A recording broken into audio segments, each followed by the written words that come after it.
information from the legal authorities or from any intelligence community is still broadcasted to the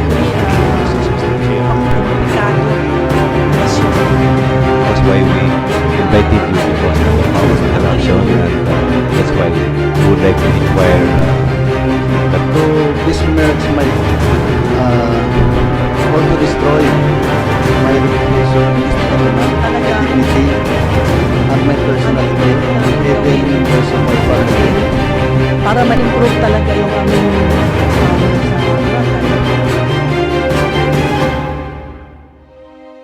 Okay, a pleasant good morning to my fellow honorables and other guests.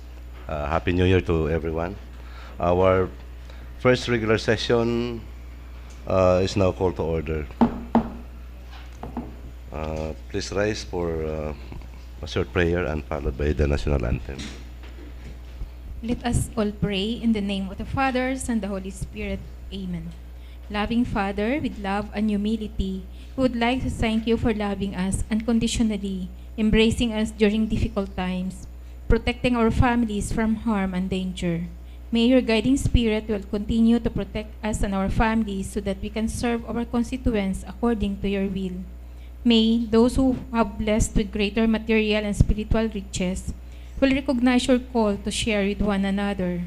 Inspire us in everything we do, and give us your gift of love so that in loving our brothers and sisters, we can show our love for you. Amen. In the name of the Father, and the Holy Spirit.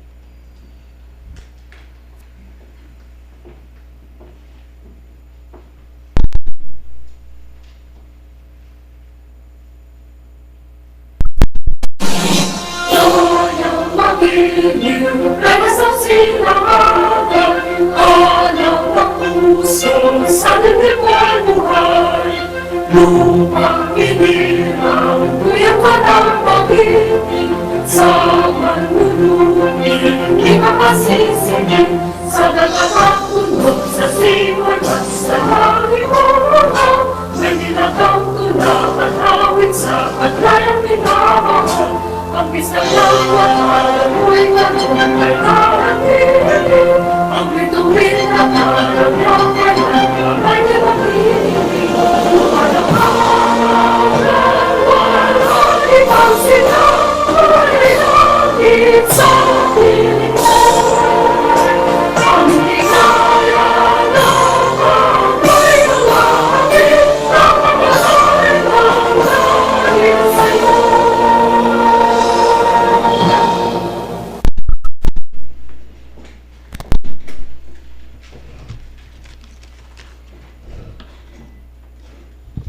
Madam Secretary, kindly do the roll call. Good morning. We are now on our first regular session for 2017. The honorable members of the Sangguniang Bayan of Malay, Honorable Abram L. Swalog, Present. SB Member Natalie Kawaling Paderes, SB Member Jupiter L. Reggie Gallinero, Present. SB Member Fulibar S. Bautista, SB Member Lloyd B. Maming, SB Member Dalidig Y. Sumdad, SB Member Maylin Aguirre Graf, SB Member Danilo G. De Los Santos, SB Member Dantisi Pagsugiron, and SB Member Julieta A. Aron. Mr. Chairman, 6 are present and 4 are absent. Okay, so the chair would like to declare a quorum. Let's proceed to the adoption of the minutes of previous session. Honorable Pagsugiron. Thank you, Mr. Chair, and good morning to all of us here, and Happy New Year. Mr. Chair, I move to dispense the reading of the minutes of previous session. Okay, so there's a motion on the part of Honorable Pagsugiron to dispense the reading of the previous minutes. Duly seconded by Honorable Gallinero. So our reading of previous minutes is hereby dispensed. So let's review.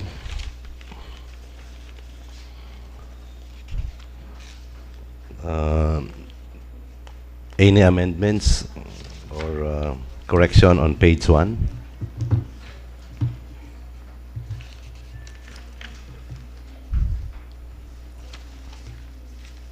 Page 2.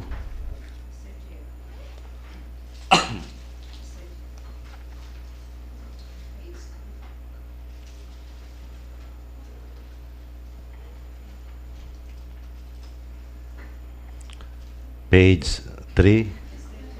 Honorable Aaron. Our buying public and the stall owners. 127. Okay, noted. Page 2.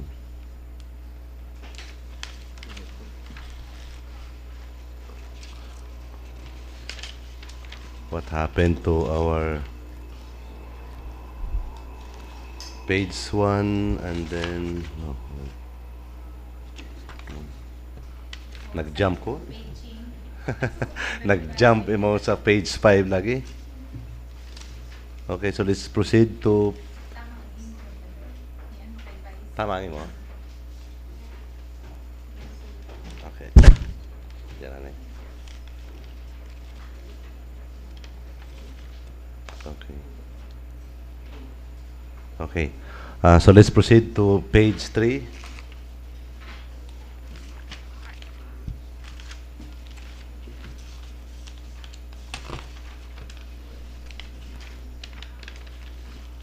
Page 4.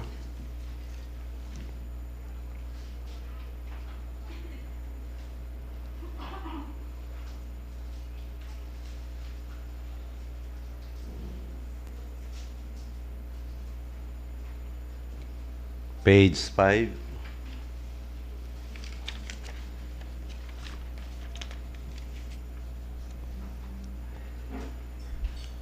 Page 6.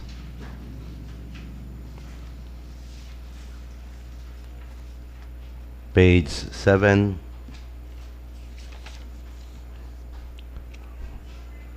Page 8.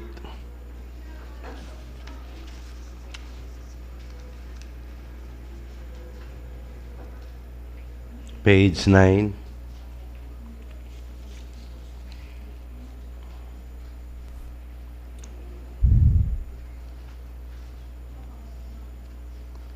Page 10.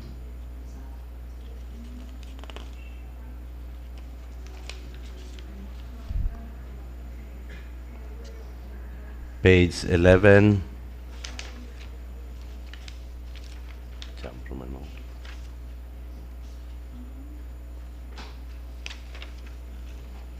Page 12.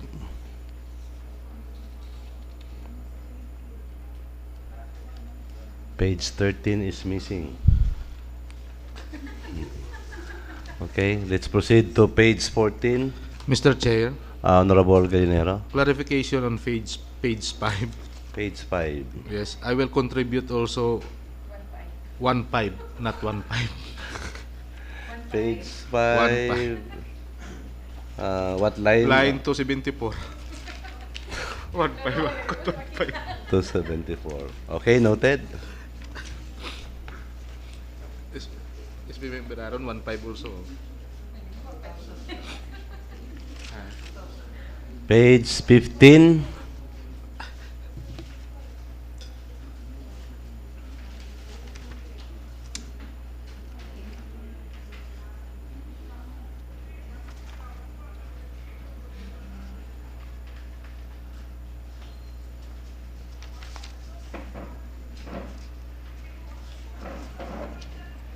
Page 16.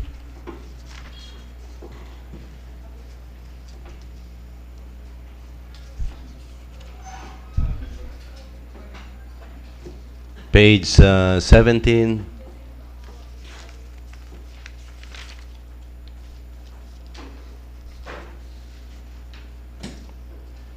Page 18.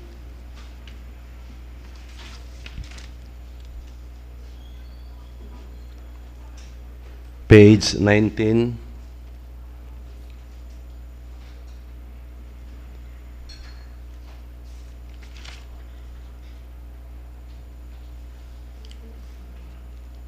Page 20.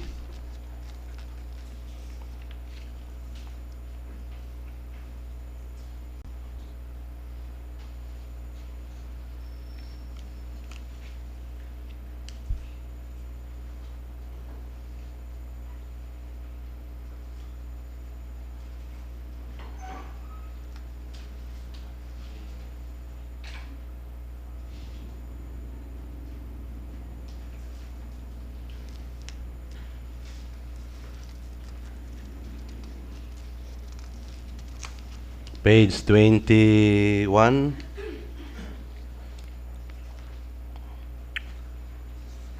Page 22.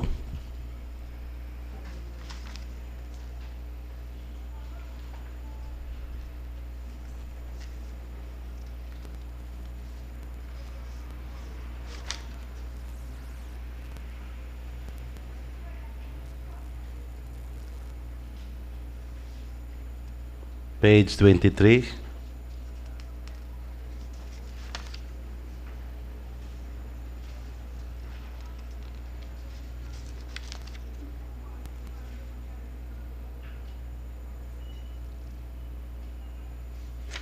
Page 24.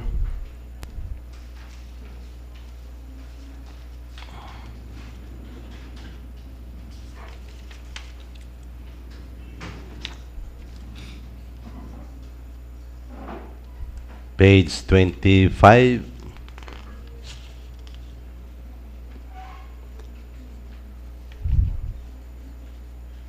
Page 26.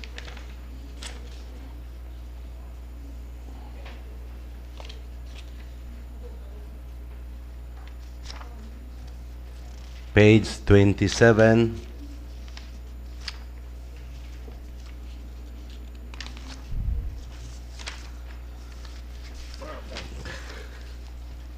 Page 28.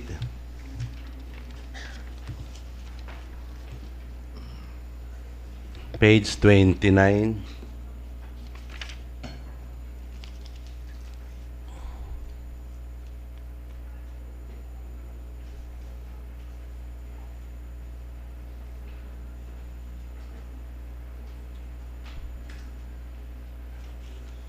Page 30.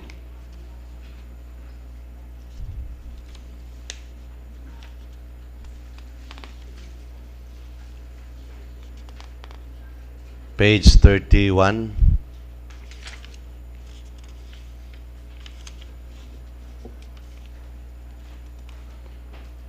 Page 32.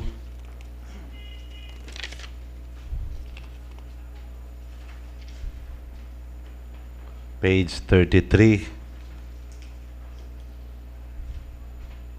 Page 34.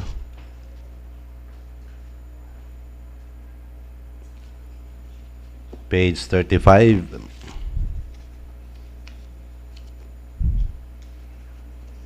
Page 36.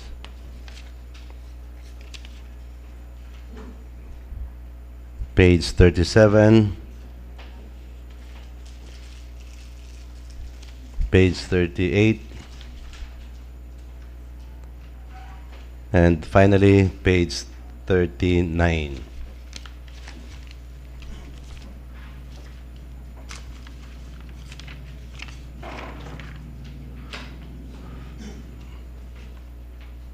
Honorable Pagsugiron.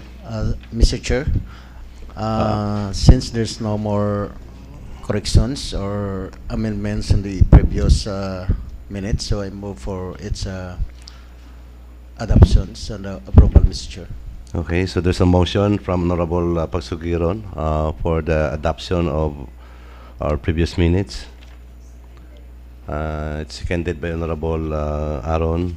So our previous minutes is hereby adopted with correction on page 2, line 127, page 5, line 274.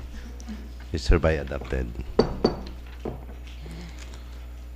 So let's proceed to the privilege hour. Any privilege from the body? Mr. Chair, may I- Honorable Pagsugiron is hereby recognized. Thank you, Mr. Chair. No? Again, good morning to everyone. Anyway, Mr. Chair, I have two concerns to be brought up this morning into this session.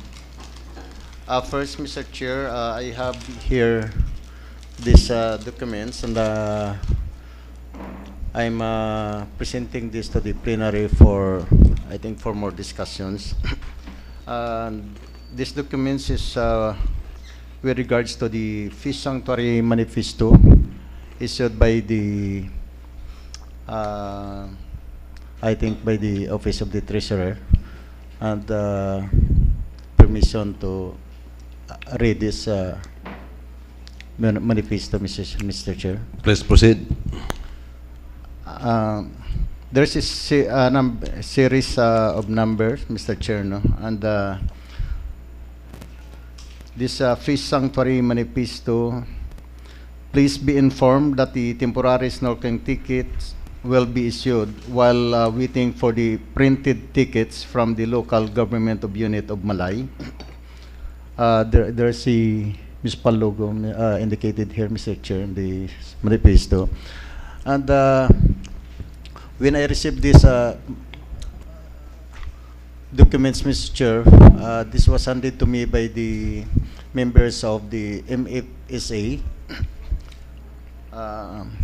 I called up the attention of our municipal treasurer, and according to here, she gave instructions to the one who assigned in Station 3 and Station 1 to make a list of names of the guests or snorkelers and issue an official receipt for the total collections, Mr. Chair.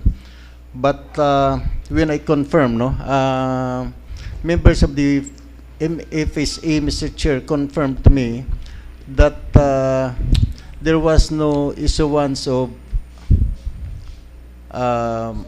official receipts, from the Office of the Treasurer or from the one who assigned in Station 1 and Station 3.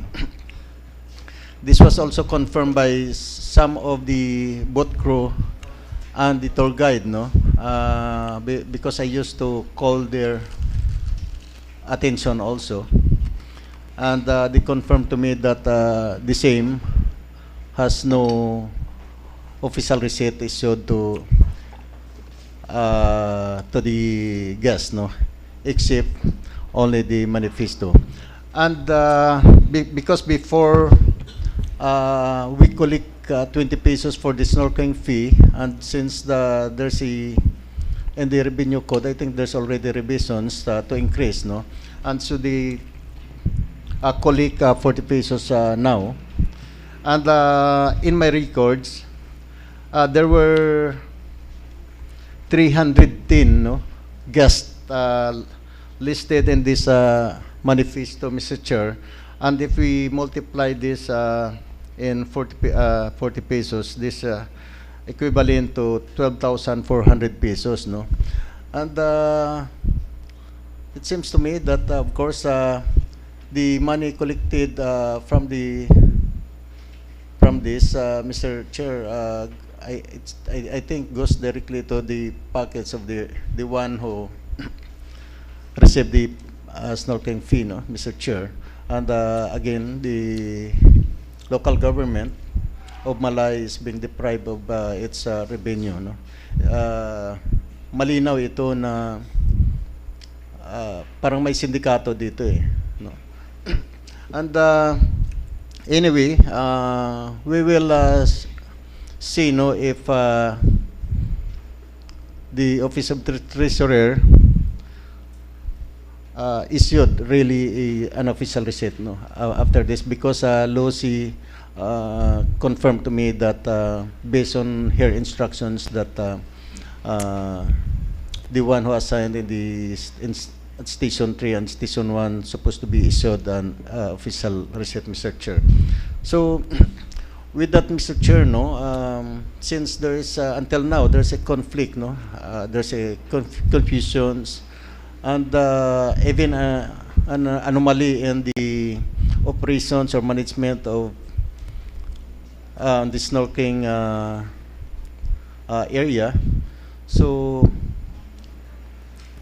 I would like to recommend to pass resolutions, since there's also a notice of suspensions issued by the COA to the local government to stop the releasal of the shares of the members to the association, Mr. Chair. So I would like to strongly recommend to pass a resolution for the temporary suspensions of collections of snorkeling fee in the snorkeling area, Mr. Chair. Okay. Any Mr. Chair. Honorable Gallinero? Thank you, Mr. Chair. First, I would like to greet all our staff and my colleagues Happy New Year. And I hope that this 2017 will be a fruitful and a very good year for us Malaynons. No? Anyway, Mr. Chair, a comment with us privilege of Honorable Pagsugiron, Mr. Chair. My understanding, Mr. Chair, when you are issuing a manifesto, I think manifesto is only issued here by the Philippine Coast Guard when you are going to ride on a boat, no? Just to show that you are one of the passenger of that boat, Mr. Chair. The same time, in Boracay Island Hopping Multipurpose Cooperative, it is the Philippine Coast Guard who give you forms to sign up who are your passengers, so that every time that your boat will be going out for island hopping, they have the list of the names of the guests who are on board on that vessel, Mr. Chair. But issuing a manifest from our with the logo of the local government unit of Malay, I think it is not correct, Mr. Chair, to issue a manifest just to collect fees for the guests who want to be snorkeling in our snorkeling area, Mr. Chair. So I think this must be corrected, Mr. Chair, and so that shall we say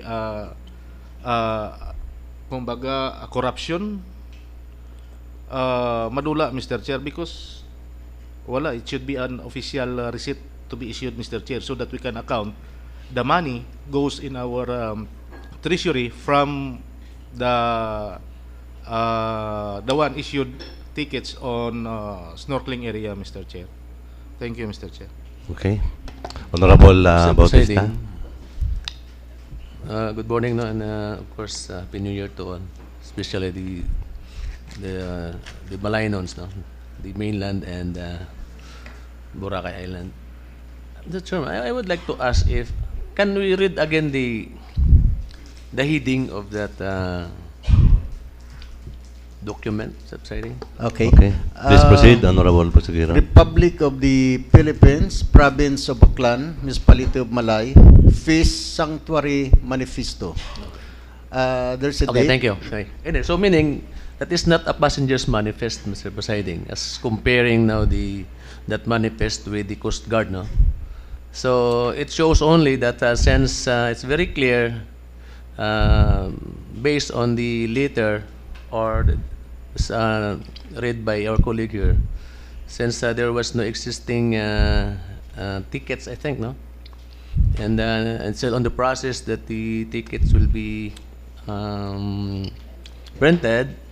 So maybe the purpose of which is to show that that every snorkeler or everyone who use this snorkeling area must be listed upon with that manifest subsiding. And maybe every day, at the end of the day, the who is assigned on the station and station 2, maybe a certain collector from the office of the treasury must receive the payment from assigned there to issue a receipt. But I think there was a collector assigned, no, into, or maybe in Boracay, in the purpose only of collection of the what we call this, the snorkeling fee. I cannot fathom however there's a corruption there.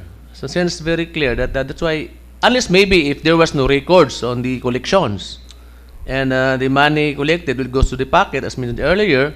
But as long as there's a list of snorkeler, and at the end of the day, there will be an issuance of that collection of a receipt from the treasury. So what's wrong with that, Mr. Presiding? So it's very early to say that there's corruption, unless maybe if there was really no issuance of receipts, no, after the end of the day. So that's why I think we want to know if, and we have to check from the Office of the Treasury if there is a collector who issued the receipt for the collection the whole day from snorkeling fees from the snorkeler. Okay. Mr. Honorable, Chair, Pagsugiro. I think what is wrong here is that I'm not questioning the manifesto. I'm questioning because, and what is wrong here is because there was no issuance of an official receipt after collecting the snorkeling fees, where in fact members of the MFSA told me that some members of the Malay Auxiliary Police roving in the snorkeling area and made an announcement to the boat hoppers that this manifesto shall not be will not give to the members of the MFSA. So when one of the member of the MFSA told him that I have here already a copy, then they suddenly disappear in the area. So and that's why, Mr. Chair, I brought up this matter because I know that there was no issuance of official receipts. That's why anyway we will find out, no, after the session. Maybe if we can ask, no, our municipal treasurer, and if there's an issuance of official receipt with this manifesto I have here in my hand, Mr. Chair.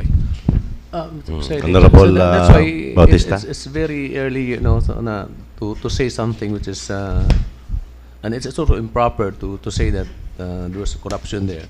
So that's why, but the possibility of checking first all the documents, like for instance, the 12,000 peso, I think before we bring it in this council, to check it first if the treasury issued the receipt for that. No, how about if the treasury already issued a receipt? So I think it's unfair to bring that matter in this body, but without checking first the issues, the presiding. Okay, Honorable Gallinero.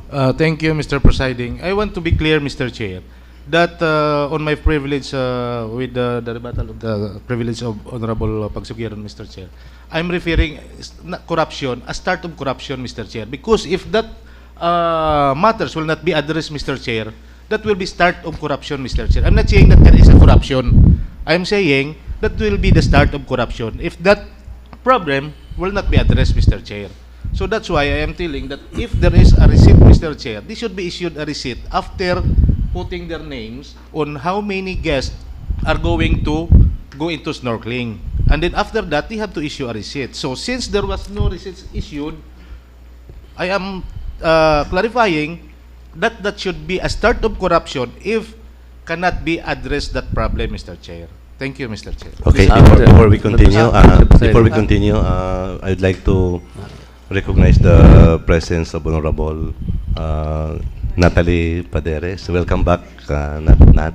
Okay, Honorable Pagsugiro. No, I would like to put on records, Mr. Chair, that this bundles of manifesto in my position now was taken from the boat, no, and the boat crew confirmed to the members of the MFSA that there was no issuance of official receipt. That is very clear, Mr. Chair. That's why I'm bringing this matter to the plenary, to the August body, for us to discuss and okay, to find out later on. But I have this proof already. I have this documents, and since there is a serial number here, so we will find out later on also, and for confirmation, Mr. Chair. Okay. Mr. Chair. Honorable Bautista That and was then said Honorable earlier. Calinero. Possibility. It must be a requirement that before we bring that matter in this council, we have to check it first. How about if the Treasury already issued a receipt for that? And we are talking a lot of many things here. So I said earlier, it is only temporary since we have no tickets for to be issued for a snorkeling fee. So that's a temporary. So I think that's legal because it was the treasurer who issued that manifest. And at the end of the day, I'm sure that at the end of the day there will be a receipt for the collection. So that's why before it bring it to the body, you have to check it first. If the treasurer department issued a collection letter, a collection receipt for that, if none, so there is not a start of corruption. There was already a corruption. Okay. So it's not as only a start, but it's we- already a corruption. With the indulgence Chair. of the two other gentlemen, you know, this issue was brought since last year, and almost every session, it was brought out by Honorable Pagsugiron. For the information of the body, we requested the Office of the Mayor to come up with their proposal for the resolution of this problem. We gave them 2 weeks since 2 months ago. At wa gid it nag-abot udyang nga proposal. And there was also a report that there were fake tickets that were issued. And we told them to investigate, and until now, wa it resulta. And then here again, we have this report. So, I don't know what we will do, but there was as a pending a motion from Honorable Pagsugiron that in the meantime, while investigating this problem, and while there is no proposal or resolution from the Office of the Mayor, I think we would consider the motion of Honorable Pagsugiron to temporarily suspend the collection until such time that we can be able to come up with a resolution. Honorable I Pagsugiron. would like to clarify, Mr. Chair, no? Ang alam ko kasi, once na nagkumulikta tayo, dapat automatically you should issue Tickets. a receipt. Eh kaso wala nga eh. That's very clear dahil ito nga nakuha nga ito, Mr. Chair, sa pambot. Itong manifesto na wala nga, sila mismo nagko-confirm na wala ngang issuance ng official receipt, Mr. Chair. And since you mentioned also about the fake snorkeling tickets, I have here a report since we requested the Office of the Treasurer to submit report, no? With Mr. regards Chair, to the fake can I snorkeling interject, tickets. Mr. Chair? Can we, is it possible not to divert the issue because we're talking about the manifest. Can we discuss first the manifest, Mr. Chair, before we go to other issues? But Mr. Chair, with your Okay. indulgence, there was a confirmation from the municipal treasurer that about the fake tickets, Mr. Chair, and in fact, she also wrote a letter to the mayor, and that's the reason I think no, for the mayor for the issuance of memorandum order to Chief Caporal and Mr. Ruin Aguirre to apprehend propagators of fake snorkeling tickets, and also another memorandum order issued to the same persons to naalisin yung mga membro ng MFSA sa snorkeling area. Yun ang another memorandum order, Mr. Chair, no? So I have here a copy of that order. So, Thank you. Okay. Honorable Can I- Calinero. Thank you, Mr. Chair. Actually, those problems arises when Honorable Pagsugiron, for the first place, have this privilege last year with regards to the anomalous transactions or anomalies in the snorkeling area, particularly in Sitio Barangay Manok-Manok, in Sitio Tambisaan, Mr. Chair.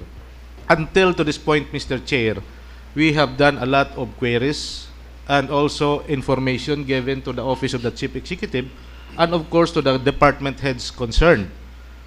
And then our municipal treasury issued a letter that there was an anomalous transaction using the fake receipts. So with that, our chief executive ordered a memorandum to apprehend those culprits who issued fake tickets, and who will be and until now we don't know who are those culprits who issued the fake tickets, Mr. Chair. With regards to the manifest, Mr. Chair, the manifest showed hamaan nga ito sa pump boat, sa Croit pump boat ang aton manifesto. May Xerox copy bala ang aton nga nagabantay to prove nga imawron ang mga nagsakay ito nga i-remit nanda sa Treasury Office, o hara ang 20 sa isa ka page, 20 ka nagsakay o nag-snorkeling, hara ang kwarta nga ginabayad nanda. Haman ito tanabuol ni Honorable Pagsugiron sa Croit Bangka. Sino ang gabuyot it manifesto? Croit Bangka o ang aton nga personnel assigned to collect fees on that area, Mr. Chair? Isa ron ka pamangkot, Mr. Chair. Ano nga pitsa nagumpisa ang anda nga pag-issue it manifesto, Mr. Chair? Dahil, so, doon ang mga dapat nga sabton, Mr. Chair, haman ang manifesto ito sa bangka. Sa, according to Honorable Pagsugiron, sa boot crew na nabuol, bukod at sa aton nga personnel. Nga supposed to be the copy of that manifest, ito sa aton personnel, para ma-account nanda kung sino ang mga nagsakay o nag-snorkeling ito sa aton nga snorkeling area, or maybe base may andaman nga copy. So that has to be proved, Mr. Chair. Thank you, Mr. Chair. Okay. I'm not Honorable saying- Bautista. So, okay, the colleague mentioned about maybe. So, habang ako kanina i-check mo na, how about if there was a duplicate for that? Diba? I'm sure there must be a duplicate for that. Maybe they did the copy, one copy from the unassigned in the station and station 2, and one copy to the boat crew. That should be showed, that manifest maybe, it will be showed to the ticket inspector in the snorkeling area. So, ang namaw kayo na i-check ana ito sa treasury na, bago before we have discussed here. Kung uwa na nagnaobra ron, what we are thinking about, then we call the attention of the treasurer, and then bring him here in our session. So why we talk many things about these things na iwa man na maklaro anay kung ano ba na, i-check ana ito mabas Mr. I-check ana ito sa treasurer's office kung ano ra, no? And then we discuss later if nakakita naton nga may kalokohan gid man, no? Okay. So how about if ang mga dahil nga siguro the manifest was made because nga there was no available tickets. So maybe if there were tickets, then manifest will be no more, no? And the one is the suspension of the operation. Look, na-include na snorkeling area is included in our tourism promotions. Then you will suspend it for how many months? How many years? Until such time that ang kailangan nato na can be can be met. How about if what we need it cannot be met? So suspension ng operation ng snorkeling area. Di ba makapikto na sa atong tourism? Okay. Mr. Chair. With the intelligence of Honorable Gallinero, in the first place, I think issuing a manifest is not included in the ordinance. In the absence of ticket, then we cannot collect. There's no collection, and I don't know if this issuance of manifest is included in the ordinance. That if there is no ticket, if we kung waron naubos ng ticket, ay manifestong ibulos. So wagin siguro sa ordinance naton. So in the first place, issuing a manifest or requiring the tourists to put their name on the manifest is not correct, no? So that's why, and I thought that Honorable Bautista also is the sponsor of this ordinance before to protect the fisher folks. Now we have problem with the fisher folks. So I think we have to find out what is the resolution. Ay kung di naton pagtat-resolution ang fisher folks, ay daw press man lang pinabayaan nimo ang imong pet nga ordinance. Once and for all, dapat natapos ang na problema kaya kung nag-submit lang ang executive department sa aton andang proposal. 2 weeks ang kitaon naton nagkasugod kita nga i-submit sa aton ang adang proposal kung anong dapat obrahon para matapos ang problema. So wagin man it natabo. So every session gina privilege speech ni Honorable Pagsugiron. So dapat kung tayagin ayos ron, no? Ang executive department pati si Honorable Pagsugiron ginpungkuan kung anong mga violation to sa existing ordinance. Sa MOA kung may problema sa COA ay hindi matapos siya kung hindi man maayos sa executive department. So what is the pleasure of the body now? Mr. Chair. Honorable Pagsugiron. No, Mr. Chair, no, how are we that this conflict will be resolved, no? But again, it still depends on the mayor because the conflict only started when after the issuance of memorandum order to Mr. Joel Hilito and to other persons, Mr. Chair. And as you mentioned, no, the municipal ordinance, this municipal ordinance number 162, for the records, Mr. This was signed. One of the signatories of this ordinance is, of course, our Secretary, Concordia Alcantara, and the presiding Vice Mayor is, of course, our colleague here, Honorable Bautista, and the Municipal Mayor is Ciceron Kawaling. So, that's all, Mr. Okay, Honorable Aaron. In our previous session, I have a proposals that this matter will be brought up to our legal officer for legal remedies regarding these conflicts. We have a COA findings before, which is not good, and then this time additional COA conflicts again will arise maybe if this will not be addressed of. So I think may I go back to my proposals if what will be the legal remedies that our legal officer can do for this matter. Thank you. Okay, Honorable Gallinero.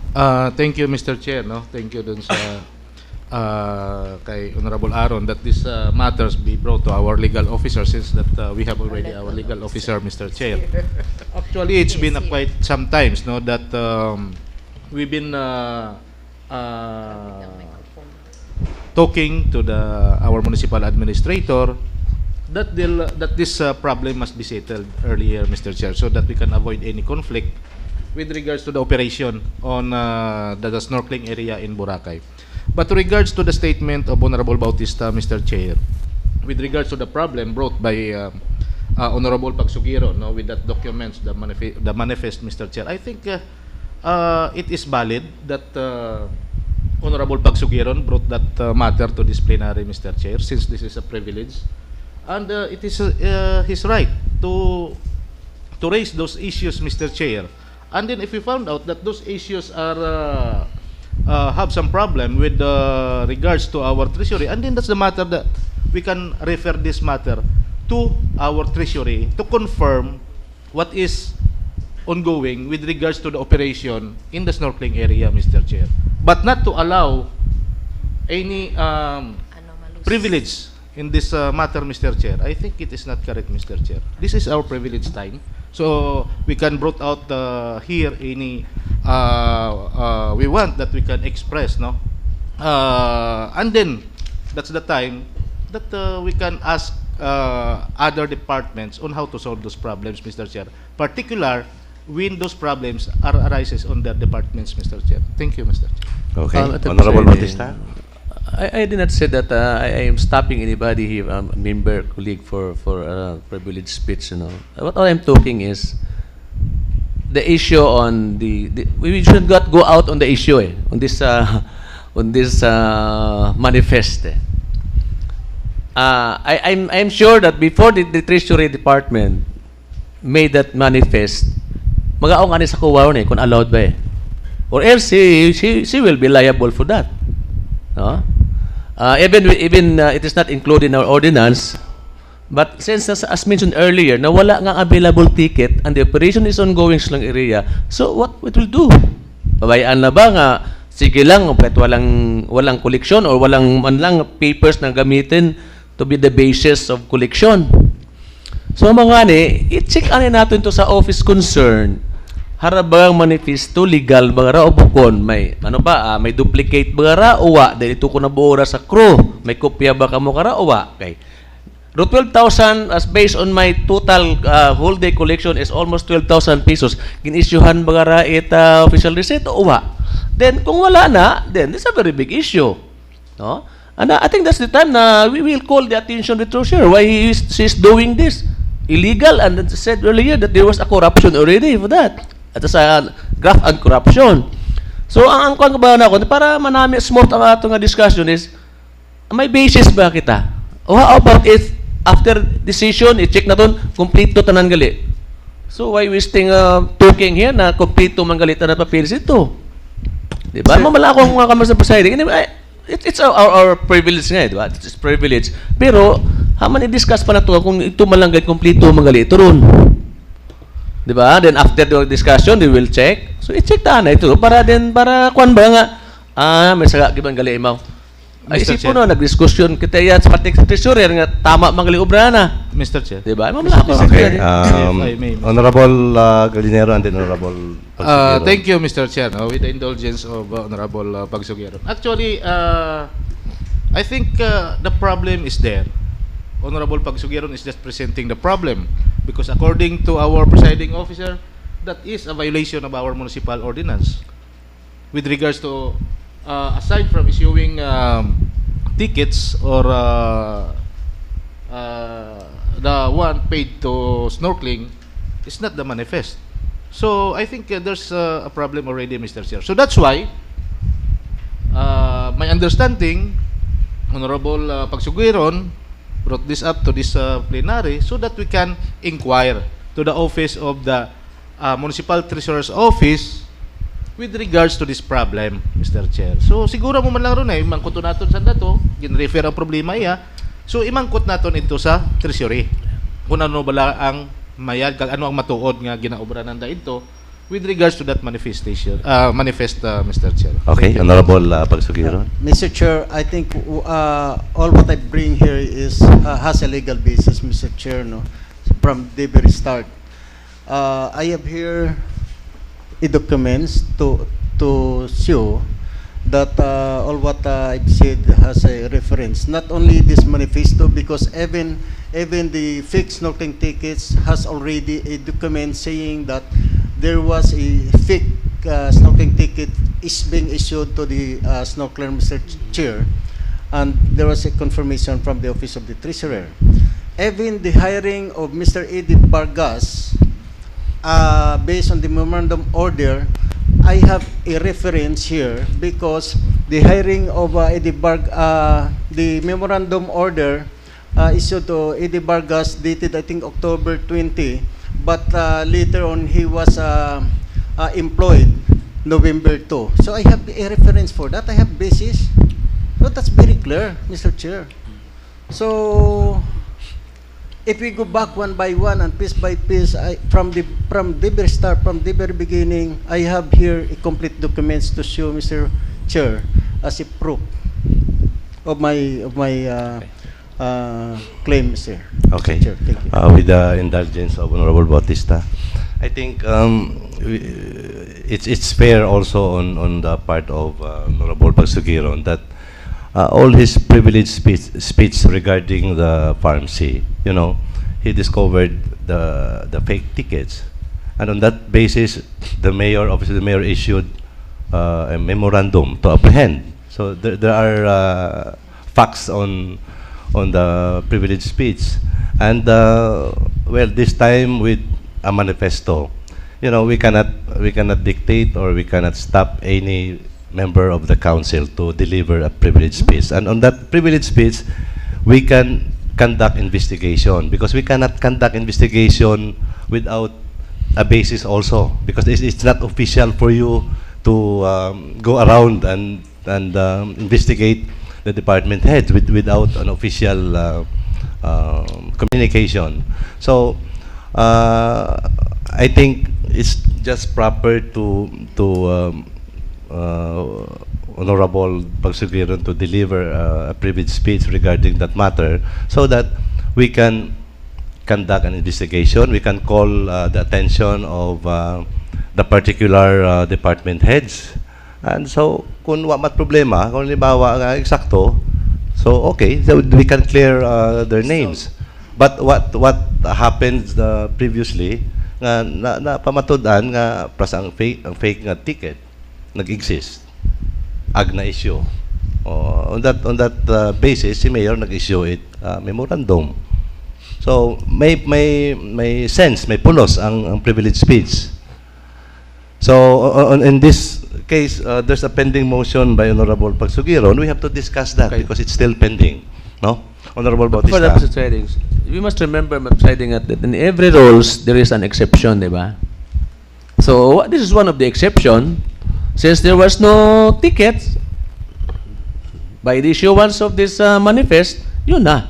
So it should be now the discretion with the Treasury, with of course with the consultation from COA or sino pa ba sa the higher finance officer that we allow him here to issue this manifest. No?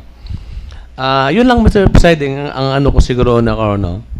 Actually, yung sa fake tickets, it was not brought here by true privilege, but it was discussed during the hearing already with the presence of the treasurer and the administrators. Lumabas na yung mga fake tickets.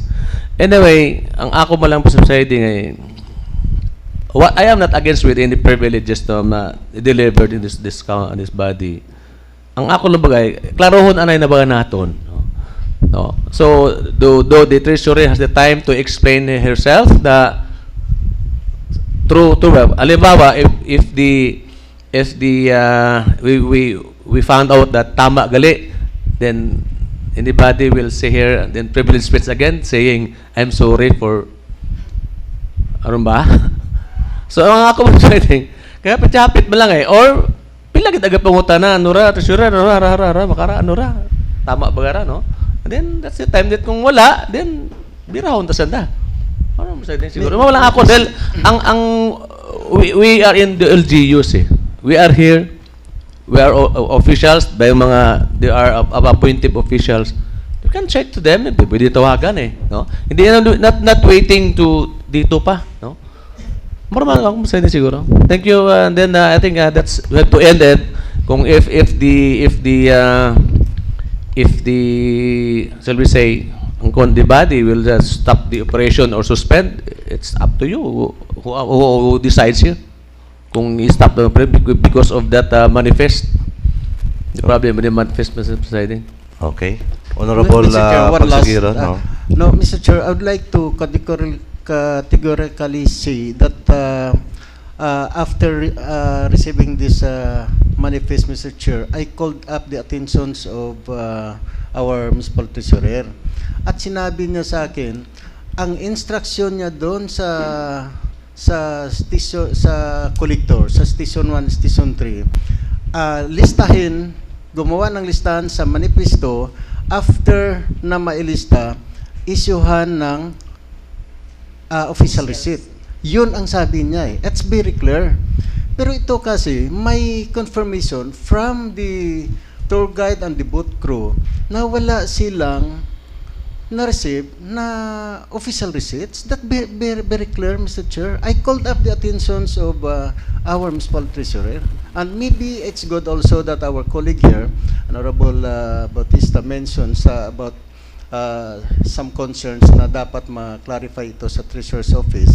Then if we can call, maybe we can call. I'm not questioning the manifesto. I'm questioning because of the non-issuance of the kwan. Dahil kasi kung walang official receipt, walang income yung LGU, wala tayong revenue doon. Pumunta doon yun sa collector, sa bulsa nila Yun ang point of view ko, Mr. Chair. No? So, that's why I'm recommending to this August body, if anyway, mayroon namang, yung releasal kasi ng shares ng association is suspended until now because of that notice of suspension issued by the COA to the LGU, no? So that's why I'm recommending, if for the meantime, since there's no snorkeling tickets printed, so kung pwede muna, stop muna ang collections at snorkeling fee, Mr. Chair. That's my recommendation. Okay. So your motion is only to temporarily suspend the collection, not the operation. Collection. Not the operation. For the And- collections until such times that the printed Tickets. for snorkeling tickets na in place na, Mr. Chair. Okay. Mr. Chair. Honorable Gallinero. My opinion, Mr. Chair, that's why for the first privilege ni Honorable Pagsugiron kanina, that's why I heard that he consulted the office of the department or the Treasury Department. So that's why I give my statement, Mr. Chair. Anyway, with regards to for stopping the operation, Mr. Chair, I think we have to think twice. Since With the indulgence, not stopping the operation. Stopping the collection, Collection, Mr. Chair. yeah. Yes, Mr. Chair. Suspend the collection. I stand corrected, Mr. Chair. It is because may mga targets kita, Mr. Chair, with our treasury. So, but the problem is the tickets, no? Ay kung saan o tabi matapos ang ticket niya to, ay you have inquired to our municipal treasury if how long that the printing of the tickets will be available. So maybe if necessary that we call the attention of our municipal treasurer, Mr. Chair, to enlighten us about these issuances. Yeah, because the manifest, kung, in the absence of the ticket, pwedeng manifest pero dapat ma-issue lang 8 OR para dire-diretso anay, no? So, ang problema naton, dapat kunta ang nagalista o dyan sa pambot o mga turista, listahon magbayad, dapat may OR, may corresponding official receipt lagi kunta nga naga-issue. So, hindi, may gin-assign to atong municipal treasurer nga mo ang designate nga issue 8 OR. So, Mr. Chair, Honorable- I want to clear that until now I don't know because the collector should be under the office of the treasurers, no. Di ko lang alam kung sino na-assign sa station 3 and 1 because if I remember right, that Mr. Sanso told us na dapat yung collector dapat nga banded pero it should be in the office of the treasurer, Mr. Chair, no. So hindi ko alam sa station 3 and 1 kung authorized collector yun. That's why it's important also that we call again the attention of our municipal treasurer to shed light this matter. okay. Mr. Chair. So, in short, Honorable Pagsugiron, i-differ natin yung mga motion. We will call our municipal treasurer next session para maklaro. Ay kanugon man kung tatlo nato ng koleksyon, may target kita sa aton budget, kasi di man maabot, no? Siguro, and next session, we will invite the municipal treasurer and I think a representative from the office of the mayor para klarohon tanay ang checker uto sa pharmacy para kung wa pa kita ticket ma-monitor ang pag-issue 8 OR, no? So Madam Secretary, kindly send the invitation If possible also, Mr. Chair, to include some of the boat owners and the tour guide to clarify this manifest. tour guide and Tour boat guide, owners. I will advise only our secretary whom to be invited, Mr. Chair. Okay. Mr. Noted. Honorable Friday, Bautista. ang kwamala na ang saga karay uwa matiapot ang tour guide sa korne. Sa treasury of ang department ang may problema di ba? Kung may instruction man atong treasurer o kung sino man lang may gintaon na instruction nga after the manifest there will be an issuance of receipts. Ang issue karon ang pangutana is nasunod ba o wa? Mao lang pangutana So, wa matat ang kwan ang kang boatman na karon ag tour guides no. Siyempre ang problema naton recollection Di ba? With the Di ba indulgence kailangan of siguro? Honorable Pagsugiron, earlier we would like to conduct an investigation if this were true that there were no OR So, with the indulgence of Honorable Bautista, I think we will call the attention of that boatman. And so, we will find out kung nag-issue gin man it OR kung uwa. Para masayra naton. Para maklear man ng aton treasurer kung naka-issue gin man sa that OR. No?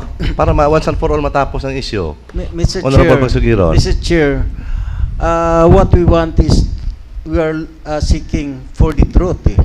So we need these persons to tell us, no, if what is really the truth. They're accessories in this issue, Mr. Chair, no. It's not only the office of the treasurer, but because they were the one. This manifest are coming from them, no. So at sila nagsabi sa nito eh. So why not call them, no?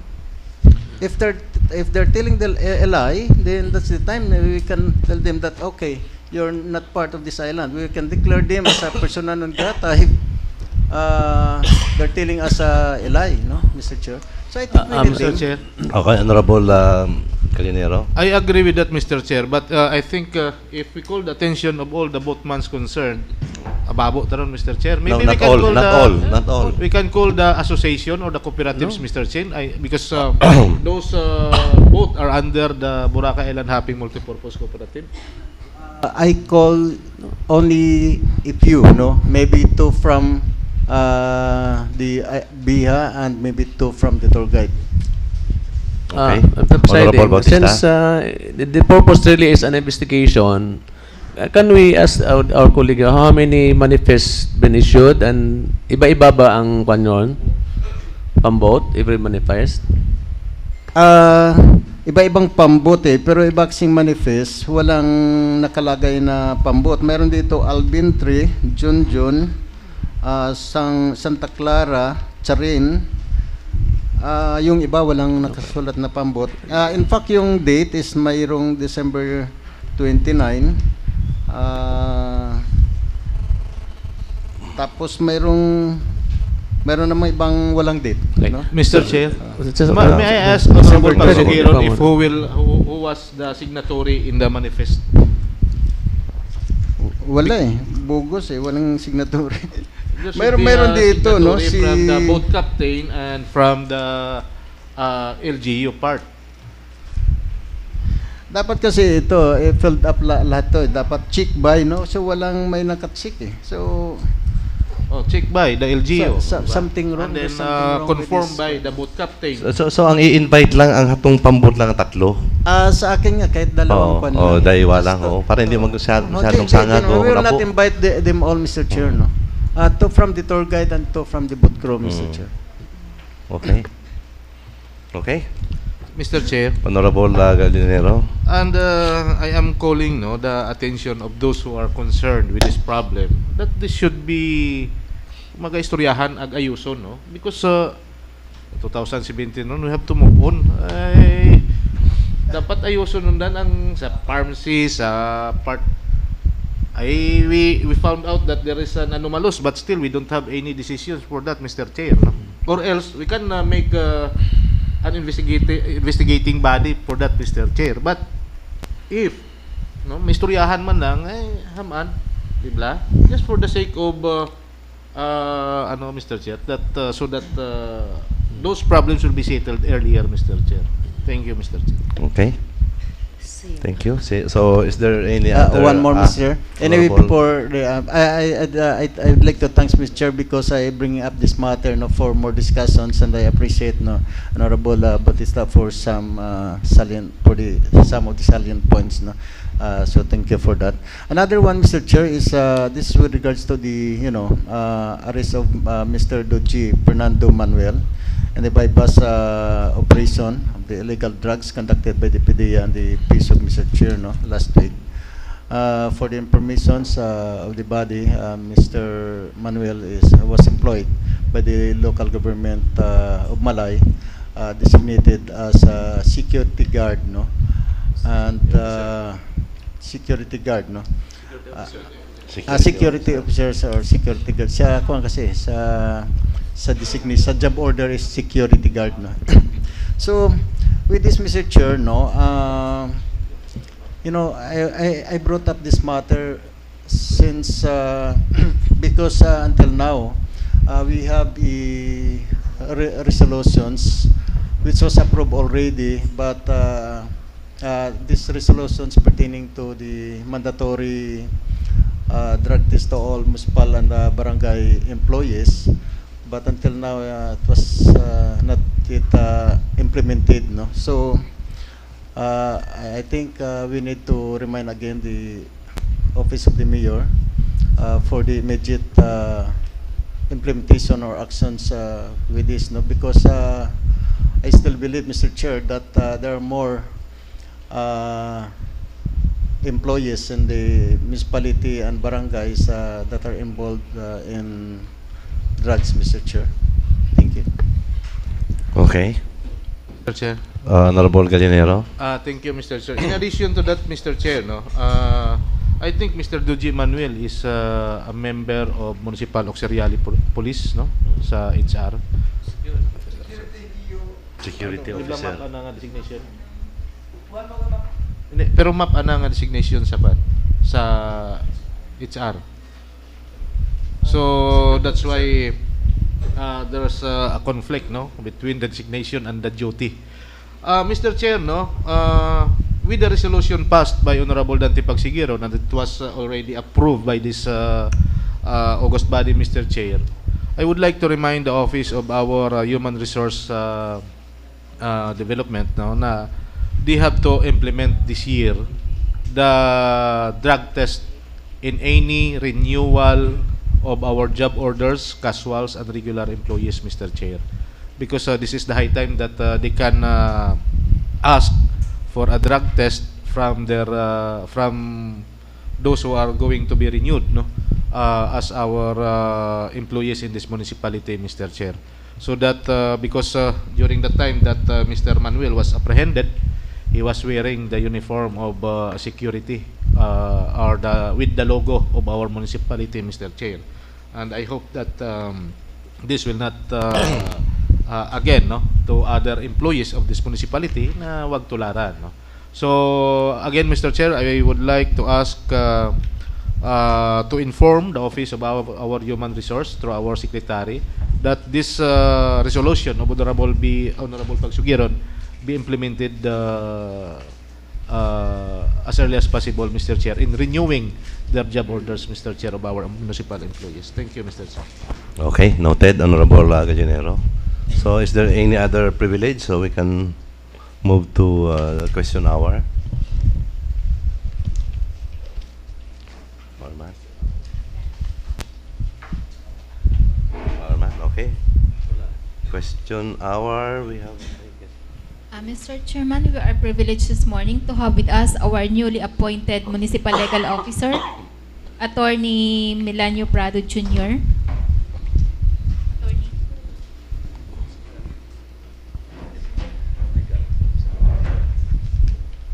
Mr. Chairman, he was invited for a familiarization with members of this body. Okay, good morning, Attorney Prado, and welcome to... Good morning, Your Honors, and Happy New Year.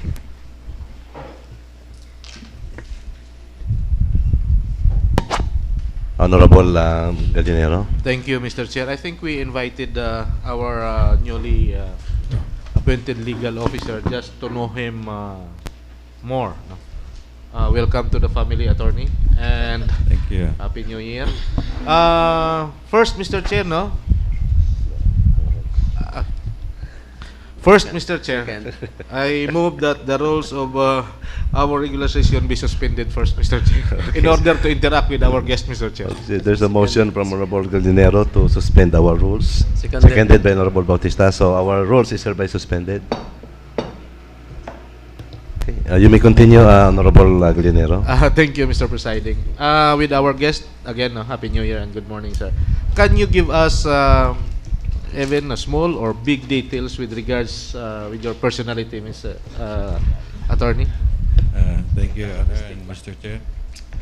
I was born in Davao City.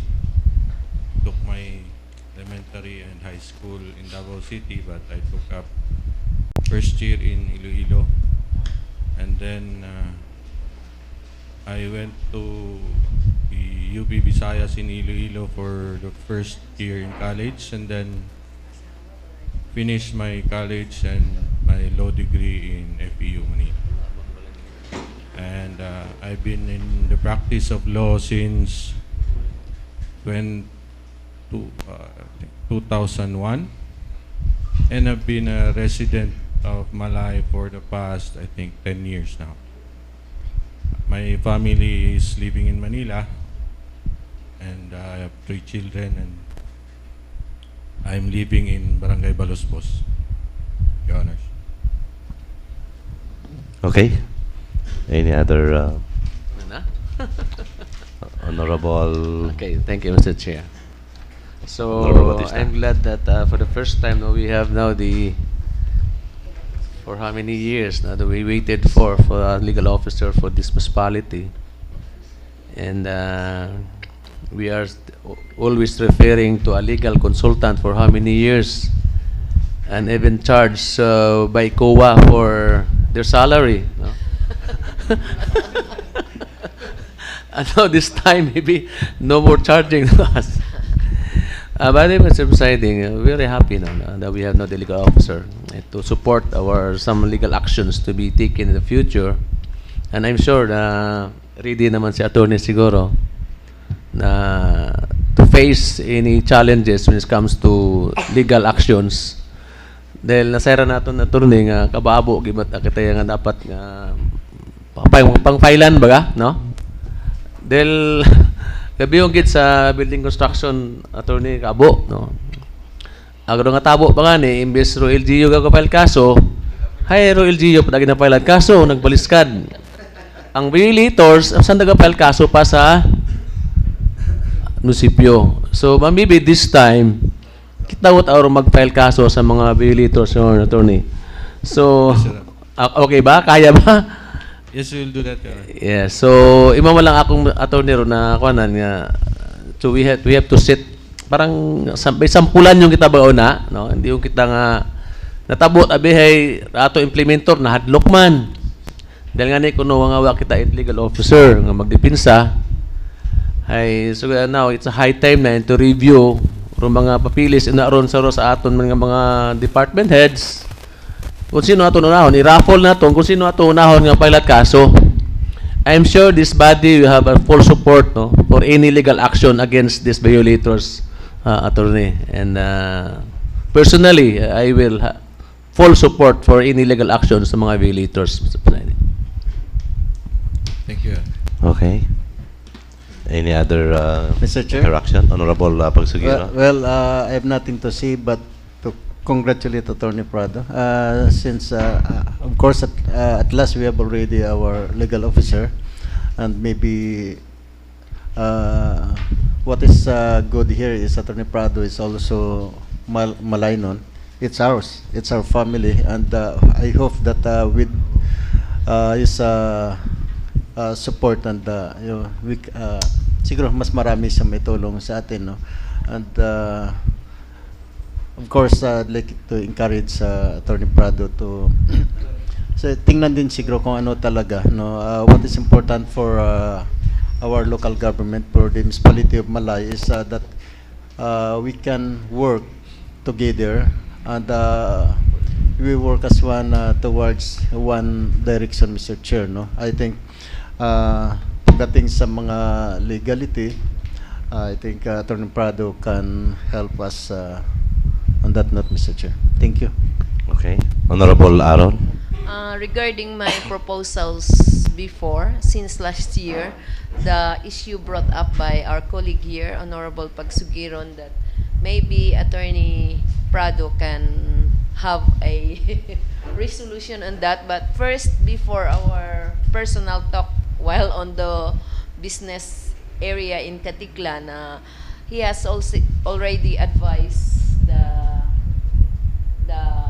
MAU regarding the matter on this, the COA findings before to release the share of Farm C of the snorkeling fee. So I think he can also update us now so that we are informed on this year. Thank you, Mr. Chair. Okay. So, i-update lagi or next kuan lang? Next session. Familiarization lang kaya, mapag-umpisa ng trabaho. Pwede raw. Pwede ron? Pwede raw. Oo. Just a brief info Regarding the regarding the issue on the COA findings before, regarding the release of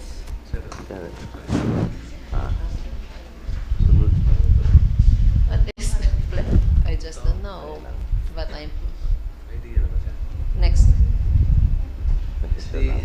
The attorney Prado has the idea na the problem on sa COA.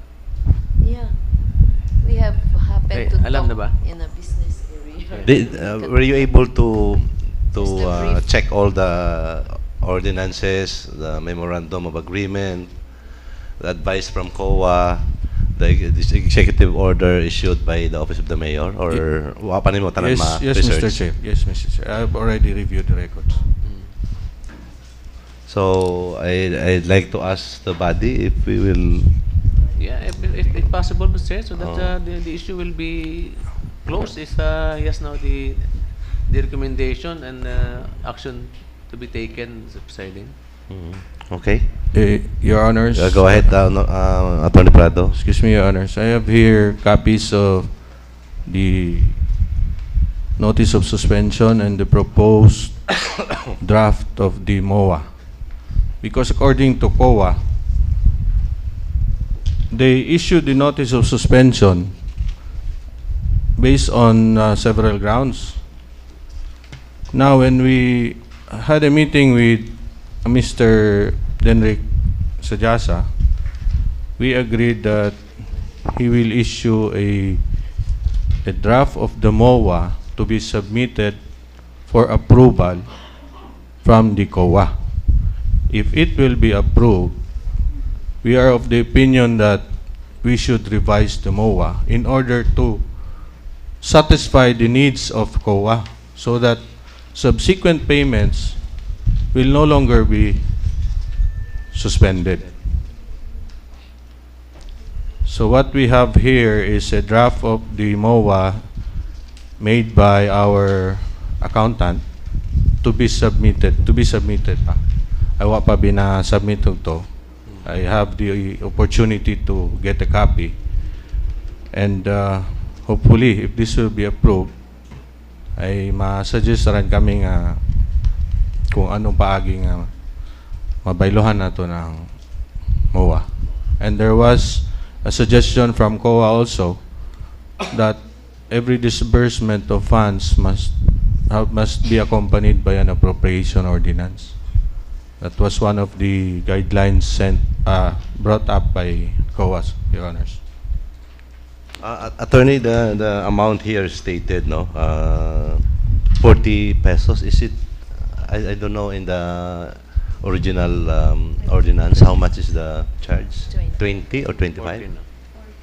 Or 40 a month? Sa revenue code, this is according to our sa revenue pharmacy, code. sa collection 8 ng snorkeling. 20 kasi ang nakakuan dyan. Oh, nakaputang dyan 40. So you have to review the existing ordinance. And I would like to ask also, this is to correct the advice of or to follow the advice of COA. What about the issuance of executive order that was issued by the office of the mayor? Were you able to review it already? I was informed by one of the staffs in the office of the mayor, Your Honor. And I was told that the manifesto was supposed to be made first before the snorkelers should board any vessel, and the manifesto will be a basis to be forwarded to the Treasurer's office so that the Treasurer's office could issue the official receipt, considering that we still haven't printed the tickets yet. The other contents of the executive order, like for example, designating new personnels and to refrain the previous members or the legitimate members of the Fisher Fox. Were you able to review that already? Is this regarding the collection, Your Honor? Not only the collection, but I think the monitoring and there are about two executive order that were issued.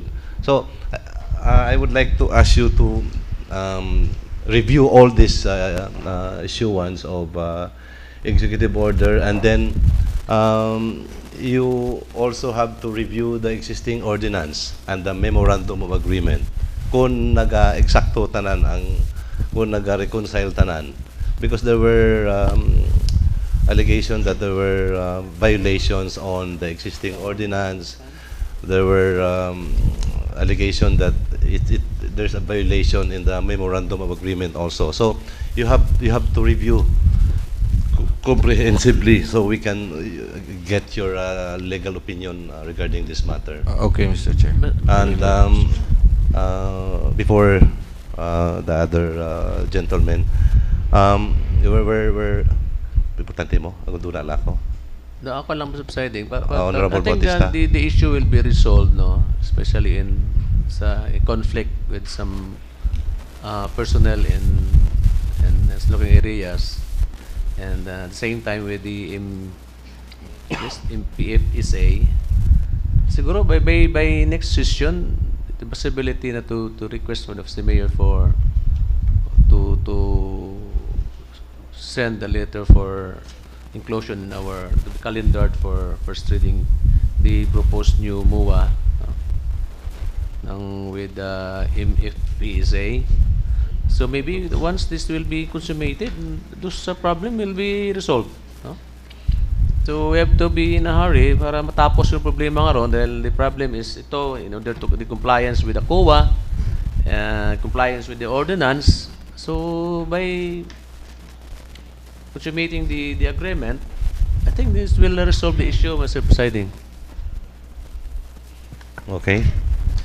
And Honorable Mr. Basugiro. Chair, no, it's good that we discuss these matters no today, and I think I can provide. I can discuss with all these things to Attorney Prado, no, and I will provide him a copy of all the documents I have, and well, if we observe in this revised MOA, Mr. Chair, it's very clear here that the Malay fisher folks and see with the planter station is still here. No, they are still recognized. So it's I think I agree with also Honorable Bautista that once and for all we need to resolve this so that we can move. No, we can move on and we can end on this issue, Mr. Chair.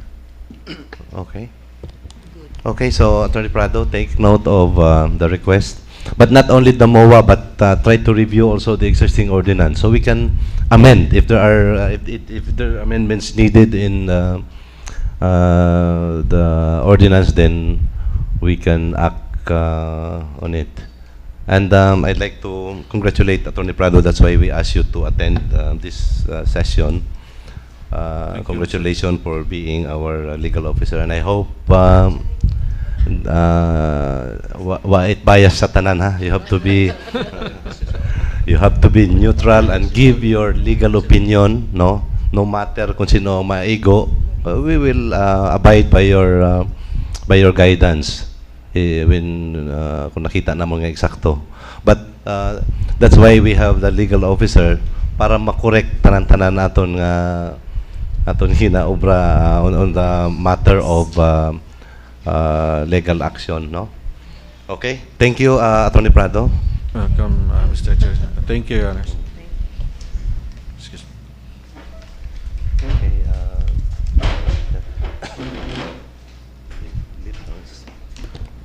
Honorable Gallinero. Thank you, Mr. Chair. Thank you to our guest, our legal officer, Attorney Prado. Mr. Chair, I move to lift the suspension of our regular session, Mr. Chair. Okay, so there's a motion from Honorable Gallinero to lift the suspension of the rules, and seconded by Honorable Aaron. So our suspension of the rules is hereby lifted. Let's proceed to the incoming and the referral, Madam Secretary. Okay, for our incoming and referrals, first is resolution requesting the provincial government of Aklan to turn over the administration of the Boracay Circumferential Road to the local government unit of Malay. This is introduced by Honorable Bautista. Okay, refer to Committee on Laws. Next is request of the municipal mayor for an authority to enter into a memorandum of agreement with various business establishments in the municipality of Malay for utilization or procurement of their facilities, equipment, goods during emergency cases. Mr. Chair, Honorable Gallinero. I think we had approval already for some establishments requested by the MDRRMO. Yes, we have additional the Lenlen store for procurement of goods, Boracay Mini Mart in Boracay. Previously it was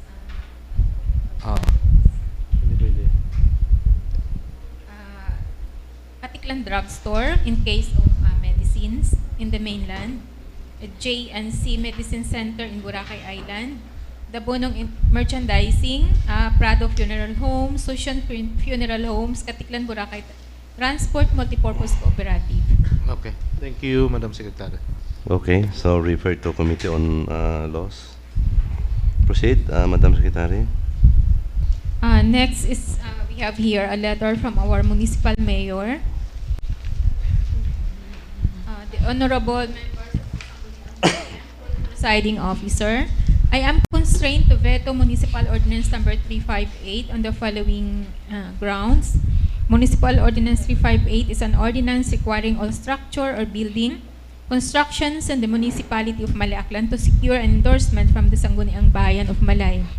The assailed ordinance is in violation of Presidential Decree number 1096, otherwise known as the Building Code of the Philippines, particularly Section 301 vis-a-vis Section 302, as the assailed ordinance would not only provide an additional requirement provided by law, but likewise gives more burden to the people of Malay in applying for a permit to build any structure in the municipality.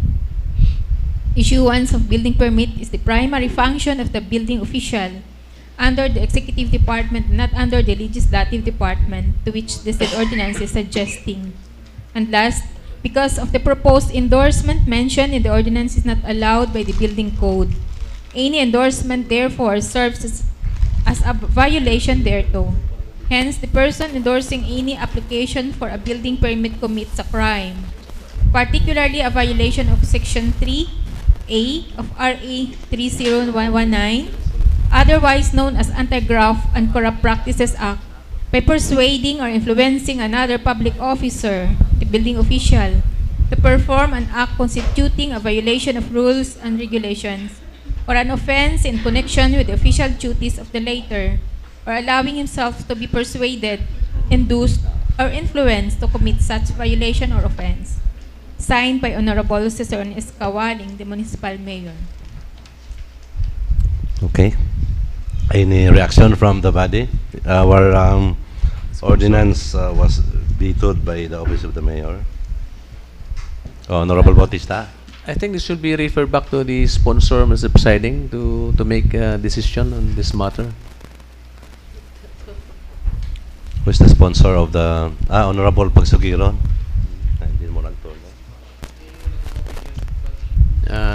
Maybe he has also the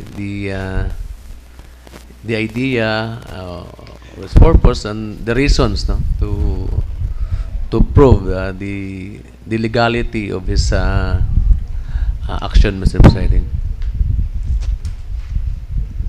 Okay, so we'll wait for Honorable Pagsugiron.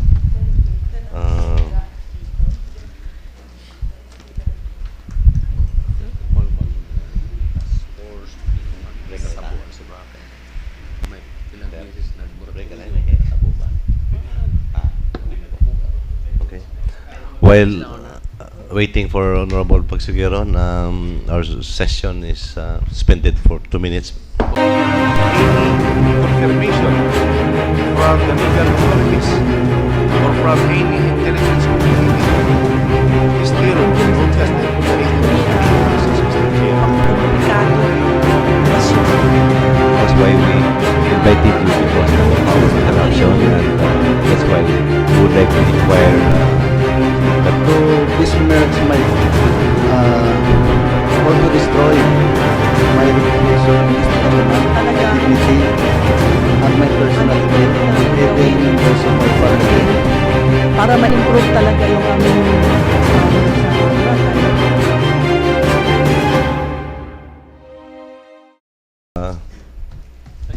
The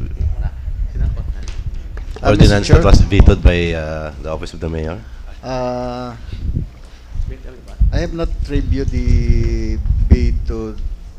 Basahan lang. Dali mo lang. Yun, pag Mr. Chair, no? submit the committee report next time. I already. It was presented already by our secretary. Okay. So, since you are the Author. proponent of the said ordinance, so probably we'll refer it back to you and Yeah, since the proposed ordinance was already approved by the Sarangbayan, Mr. Chair, and it was vetoed by the Municipal Mayor, but since there's some notation here, Mr. Chair, but I've not yet reviewed, no? So maybe we can defer this on the calendar on For the next committee session. report in the next regular session, so that I can have I will submit my committee report on next regular session, Mr. Chair. okay, Honorable Bautista. Okay, okay. So we will defer the discussion on the vetoed ordinance. So we will proceed. For our committee report, Mr. Chairman, first is Committee on Laws and Ordinance regarding request for amendment of Municipal Ordinance Number 316, Series of 2012, Mr. Victor Sopitran. Request of the Municipal Mayor for the adoption of the Local Anti-Criminality Action Plan, or LACAP, for calendar year 2016 Boracay Tourist Assistance Center, and request of the Municipal Mayor for an authority to enter into a memorandum of agreement with Paradise Cable Television in line with the live coverage during pag-iwag sa Banwa last December 14, 2016. Okay, please proceed, Honorable Gallinero. Thank you, Mr. Chair. First, on the committee report, this is with regards to the request for amendment of Municipal Ordinance Number 316, Series of 2012 of Mr. Victor Sopitran. This is, Mr. Chair, with regards to the naming of school or renaming of school, which was the Manok-Manok National High School Extension. This was under from the Boracay National High School. So this time, Mr. Chair, with regards to the resolution passed by the Municipal School Board held at Malay Mayor's Office on May 15, 2012, a resolution recommending to the Sangguniang Bayan of the Municipality of Malay, Aklan, an ordinance changed name from Boracay National High School Manok-Manok Extension to Manok-Manok National High School. So this municipal ordinance, Mr. Chair, was approved, and the division office of the Department of Education, Region 6 Western Visayas in Duran Street recognize and acknowledge this ordinance, Mr. Chair. So with regards to the government recognition number 001 series of 2015, pursuant, if you allow me, Mr. Chair, to read Please the proceed. decision of the Department of Education, Mr. Chair. Pursuant to Rule number 3, Section 3.2 of Republic Act number 9155, otherwise known as the Governance of Basic Education Act of 2001, and DepEd Order number 40, series of 2014, entitled Establishment, Merging, Conversion, and Naming, Renaming of Public Schools, and Separation of Public Annexes in Basic Education. I, Maria Jima M. Lidisma, CISO 5, Director 3, Officer in Charge, Office of the Regional Director, Department of Education, Regional 6, Duran Street, Iloilo City, do hereby grant government recognition to Boracay National High School Manok-Manok Extension, or complete address Manok-Manok Extension, Malay, Aklan, as a public secondary school duly granted full separation from the mother school Boracay National High School, Manok-Manok, Malay Didi. Aklan, effective school year 2016-2017, given at the City of Iloilo this 18th day of October 2015. Recommending approval, Chief Quality Assurance Division, Mr. Donato G. Delgado. For the Secretary of Education, Mr. Chair, Officer in Charge, Director 3, Office of the Regional Director, Maria Jima M. Lidisma, CISO 5. So this is, Mr. Chair, with regards to the Boracay Manok-Manok High School Extension, Boracay National High School Manok-Manok Extension, now separated from Boracay National High School, Mr. Chair, and they are now called Manok-Manok National High School based on the memorandum given by the Department of Education, Mr. Chair. So with this regard, Mr. Chair, I move that the request of amendment of Municipal Ordinance number 316 of 2012 of Mr. Victor Supitran be adopted and calendared on the second reading. Okay, so there's a motion from Honorable Gallinero for the adoption of the request for amendment of Municipal Ordinance number 316, series of 2012 of Mr. Victor Supitran, and duly seconded by Honorable Aaron. So the said committee report is hereby adopted and be calendared for second reading. Please proceed. Thank you, Mr. Chair. Another committee report from this humble representation, Mr. Chair. This is a request of the Municipal Mayor for the adoption of Local Anti-Criminality Action Plan or LACAP for calendar year 2016 of Boracay Tourist Assistance Center. This is with regards, Mr. Chair, to the Local Anti-Criminality Action Plan or LACAP, which was the purpose is that the Local Anti-Criminality Action Plan is a comprehensive implementing plan comprising of different programs, projects, and activities related to tourist security protection, law enforcement, and operations. Objectively, it ensures the safety, security, and maintenance of peace and order in the island of Boracay, which focuses on the following area of concerns, such as crime against person, crime against property, public disorders, proliferation of illegal drugs, illegal gambling, illegal logging, loose firearms, and internal security. So with this regards, Mr. Chair, I move that this request of our Municipal Mayor for the adoption of the Local Anti-Criminality Action Plan or LACA for calendar year 2016 of Boracay Tourist Assistance Center be adopted and calendared on the second and final reading. Okay, so there's a motion on the part of Honorable Gallinero for the adoption of the request of the Municipal Mayor for the adoption of Local Anti-Criminality Action Plan, LACAP for calendar year 2016 of Boracay Tourist Assistance Center, and duly seconded by Honorable, Chair, Honorable can I Bautista. ask if do they have now the 2017 action plan? Based on this record file submitted to us, Mr. Chair, they have already the 2017 action plan also. But this one is the 2016. So meaning the 2017 LACAP. LACAP will be approved also by next year? This coming year. This 2017. So at the end of the year. So dapat Pauna. so we want to did they submitted also the accomplishments for the whole year, how this LACAP been implemented for the 2016 year, for the 1 year operation? With their records, Mr. Chair, they have all those files of the Boracay Tourist Assistance Center here submitted to us. Yeah. They have their files. So meaning this is a very successful action plan. Yes. Thank you, President. Okay. Duly seconded by Honorable Aaron. So the said committee report is hereby adopted and be calendared for second reading. Please proceed. Another committee report, Mr. Chair. This is a request of our Municipal Mayor for an authority to enter into a memorandum of agreement with Paradise Cable Television in line with live coverage during Pag-iwag sa Banwa last December 14, 2016. This is with regards, Mr.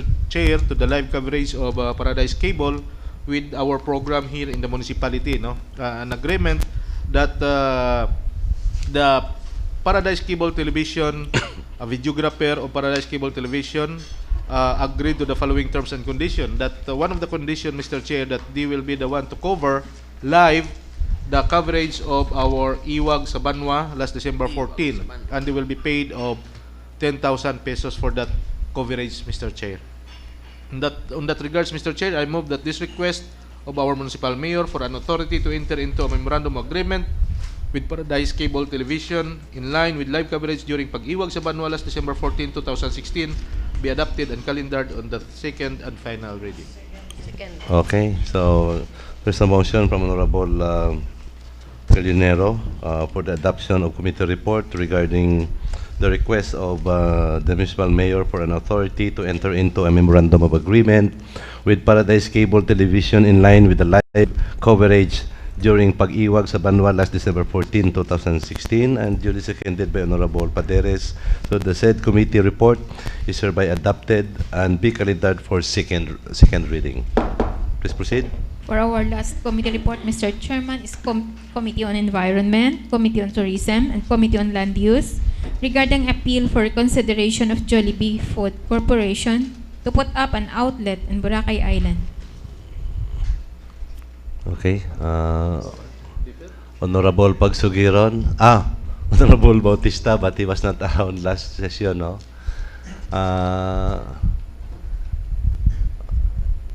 So who will do the report? Honorable Mr. Chair, Pagsugiron. of course, I'd like to, because the three committees were not able to convene yet, no, to discuss the appeal of the Jollibee. I don't know what is the pleasure of our the committee chair on land use. Okay, Honorable I have no Bautista. idea yet, Mr. Presiding. So can I have a copy of the letter from the proponent, Or the minutes, because we have discussed including that. Yeah, including the the minutes, of yeah. course. So is it the Jollibee company who really asked for recommendation, for motion for recommendation? No, Jollibee company yeah. or The Vice President of Jollibee presented the appeal. It was an appeal because it was denied, and it was denied because of their initial or the first plan that they have. They will establish Jollibee on the front beach, and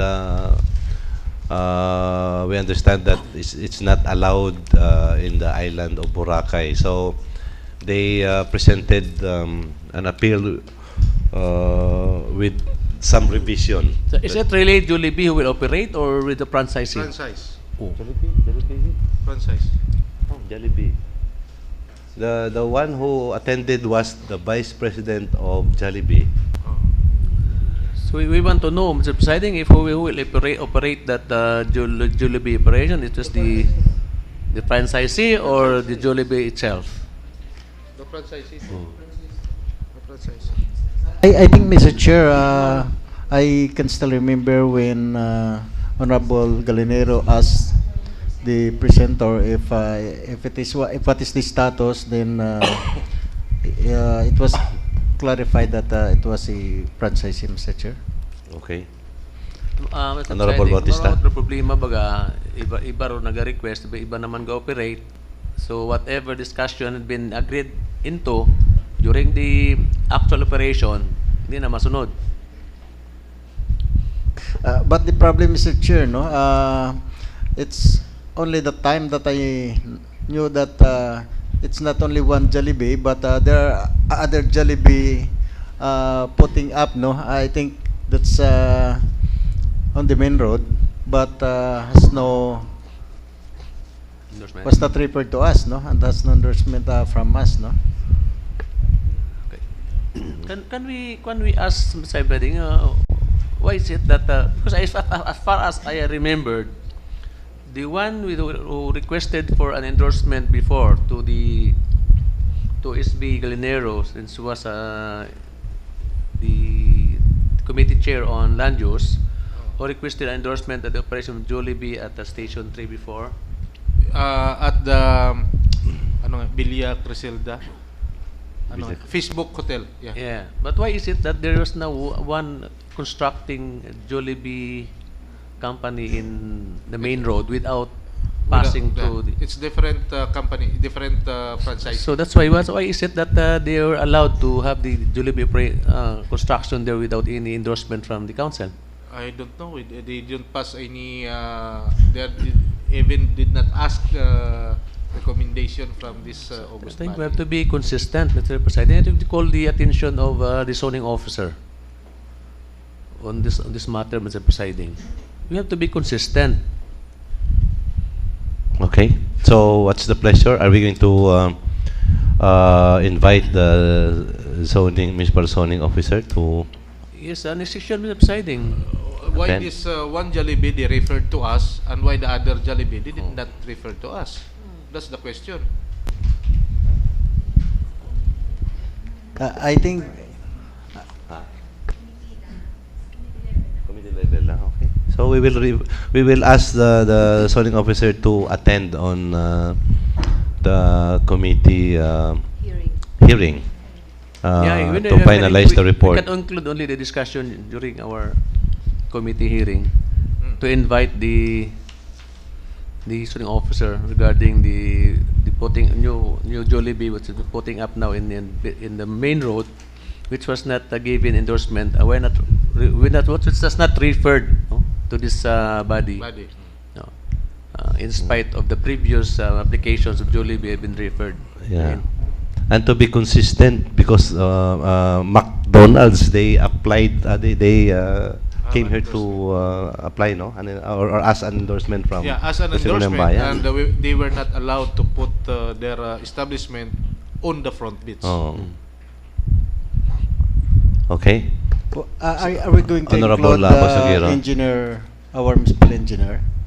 I think we will call also our municipal engineer. Yeah. Because he's the one also issuing building permits and occupancy permit, Mr. Chairman. Okay. So kindly send official notice invitation to the zoning officer and the municipal engineer to attend the committee hearing. So we will refer it back to the committee on land use, no? Recommend. Recommend. Land use, tourism, and environment. Environment. Okay. So let's proceed to the calendar of business for the day. our calendar of business for the day, second reading, we have only one resolution. Resolution approving supplemental budgets of Barangay Siapak, Sambiray, Poblasyon Napaan, and Balusbos for calendar year 2016. Before the report of Honorable Gallinero, since this is already late, no? Supplemental nga po niya, oh. Supplemental budget, no? For Yapak, Sandiray, Poblasyon Napaan, Balusbos. Can we treat this as because it might be late for them to implement the project kung ipaagi pa na to may third hearing pa kita kaya, no? A third reading? Final, no? Okay. So, proceed, Honorable Gallinero. Thank you, Mr. Presiding. Our business for the day, this is with regards to the resolution approving supplemental budgets of Barangay Yapak, Sambiray, Poblasyon Napaan, and Balusbos for calendar year 2016. This is, Mr. Chair, a supplemental budget of Yapak amounting to 235,144 pesos. For Balusbos, 297,747.29 pesos. In Poblasyon, they have 515,193.31. In Barangay Napaan, 364,454.51 pesos. In Sambiray, 717,150.04 pesos. In this regards, Mr. Chair, upon review with this supplemental budget, it shows the substantial compliance with provision of the Local Government Code of 1991 and its implementing rules and regulations. I move that this resolution approving supplemental budget of Barangay Yapak, Sambiray, Poblasyon Napaan, and Balusbos for calendar year 2016 be approved on the second and final reading. Okay, so there's a motion on the part of Honorable Gallinero for the approval of the resolution regarding the supplemental budget of Barangay Yapak, Sanbiray, Poblasyon, Napaan, and Balusbos for calendar year 2016 and duly seconded by Honorable Aaron. So the said resolution is hereby approved for second reading, for second and the final reading. Okay, well, let's proceed to unassigned business. Yeah. No unassigned business. Other matters. Other matters, we have here, we were furnished a copy of the letter of our Executive Assistant 5 to our municipal accountant, instructing the municipal accountant to draft a revised memorandum of agreement regarding the sharing of snorkeling fees, collection which shall be approved by the Commission on Audit for proper implementation of the subject MOA, signed by our Executive Assistant 5. Okay, so refer to Committee on Laws. Oh. Okay. Other matters? Any other? Mr. Honorable Chair. Gallinero. Thank you, Mr. Presiding. This is to remind Mr. Chair, some department heads, because during our committee hearing on budget for 2017 of the locality of this municipality, I requested from them the job orders and their designation if where they were assigned, no. So until now they have not yet completed, so I cannot make my committee report unless otherwise they can submit to us their names and designation of the job orders or newly hired job orders, Mr. Chair. So I would like to remind them that they should submit so that we can pass this budget on so that I can have my committee report with regards to our budget, Mr. Chair. Thank you, Mr. Chair. Okay, so kindly send.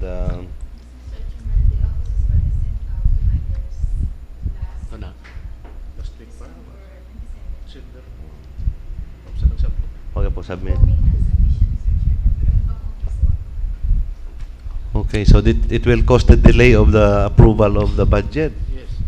That's why I'm requesting their office, Mr. Chair. Honorable. Even the HR has the record of all the job orders. It doesn't need that every department will submit their job order employees.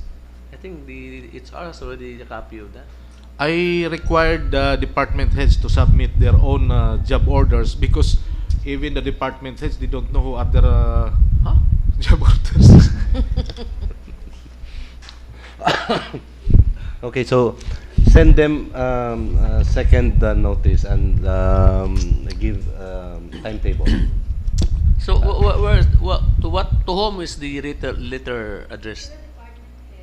So I think they wanted to send the letter to the office of the mayor so that he would be the one to CC the office of the mayor.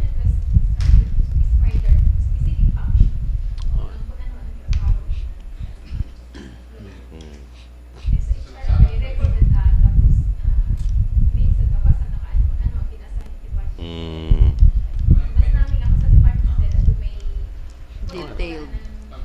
Function. So but we to inform also the office of the mayor so that he will know and he will post for the to fast track the submission of those documents, or else the budget will be delayed. Okay.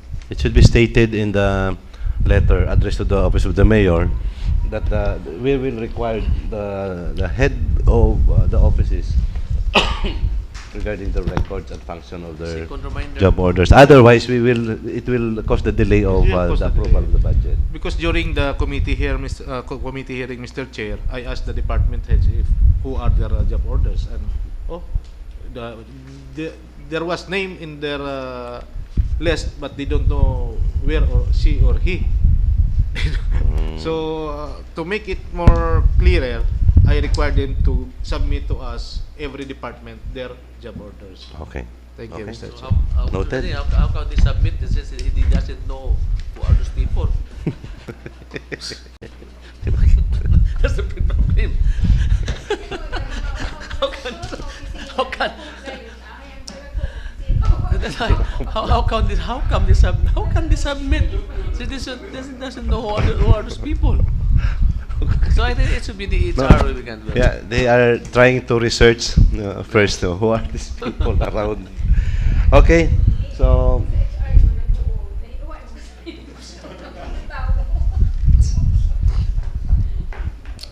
Okay, so other matters, Waron? Let's proceed to announcement. What announcement? Announcement, no? Actually, during Christmas, dua lang kita tupang, no? Celebration of the Philippine Councilors League, dua lang kami ni Papangdan dito nag-attend. But anyway, it's Bita ka mo, magaling ka mo ito.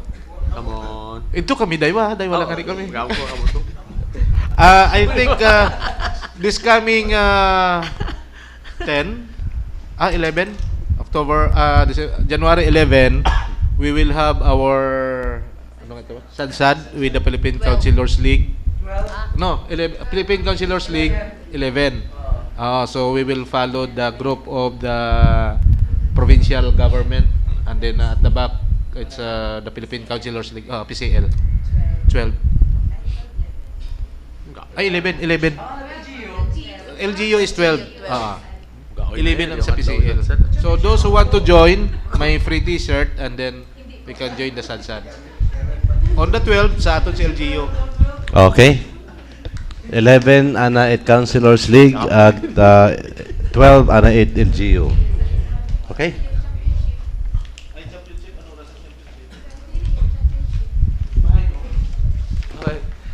Mr. Chair, I would like to Okay, announce Honorable Sumdad. Team Malay, fought hard semi-final game last night against the bigger Numancia Builders, and we actually won the game by overtime. And I would like to invite our people of Malay to support us as Team Malay noon going in the final game. The venue will be in Ibahay. January 12, championship games. So, siguro wala pang mga gabi mga 7 siguro. After it ng Sadsad, agi lang ta sa support. Support our very own Malay noon. Bring us Championship with some snacks, free snacks. It's okay. Okay, Honorable Gallinero. That's why Mr. Chair, Honorable Lloyd Maming was absent because he was injured, no? He split his eyebrow.